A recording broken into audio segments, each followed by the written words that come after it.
اللہ تعالیٰ سے پوچھا موسیٰ علیہ السلام نے، یا اللہ جب تو ناراض ہوتا ہے تو کیا نشانی ہے؟ سنو کیوں میں پتہ لگ گیا تو بندے تے ناراض ہیں؟ تو سنو، موسیٰ علیہ السلام سے اللہ نے کہا، موسیٰ بارشیں بے وقت کرتا ہوں جب ناراض ہوتا ہوں۔ نمبر 2، حکومت بے وقوف لوگوں کو دیتا ہوں، سمجھداروں کو دیتا ہوں۔ نمبر 3، پیسہ بخیلوں کو دیتا ہوں، پیسہ کنجوس شوم بخیلوں کو دیتا ہوں، حکومت نکموں کو دیتا ہوں، بارشیں بے وقت کرتا ہوں۔ یا اللہ جب تو راضی ہوتا ہے تو کیا نشانی ہے؟ جب تو راضی ہوتا ہے تو کیا نشانی ہے؟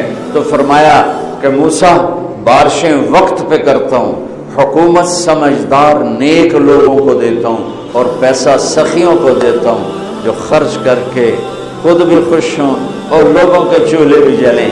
بخیل نہ خود خرچ کرے نہ اوروں پہ خرچ کرے، اور وہ خود کیڑوں کی غذا بن جائے قبر میں، اور اس کا پیسہ پتہ نہیں کون اس سے گلچھرے اڑائے، اس کے نصیب میں نہیں ہے۔ جب اللہ ناراض ہوتا ہے بخیلوں کو مالدار کر دیتا ہے، سخیوں کو فقیر کرتا ہے۔ جب اللہ خوش ہوتا ہے سخیوں کو مالدار کر دیتا ہے اور بخیلوں کو فقیر کر دیتا ہے۔ اللہ کو مال لگانا پسند ہے، اللہ چاہتا تو سب کو مال دے دیتا، لیکن لو بسط اللہ الرزق لعبادہ لبغوا فی الارض، اللہ وجہ بتاتا ہے تم سب کو مالدار بنا دیتا، بغاوت ہی بغاوت ہوتی، پھر فرعون زیادہ ہوتے اور ماننے والے تھوڑے ہوتے، تو اللہ تعالیٰ نے غریب بنائے، مالدار بنائے، متوسط بنائے، بادشاہ بنائے، وزیر بنائے، بہت اعلیٰ بنائے، بہت ادنا بنائے۔ میرے بھائیو، اللہ کو سخی پسند ہے۔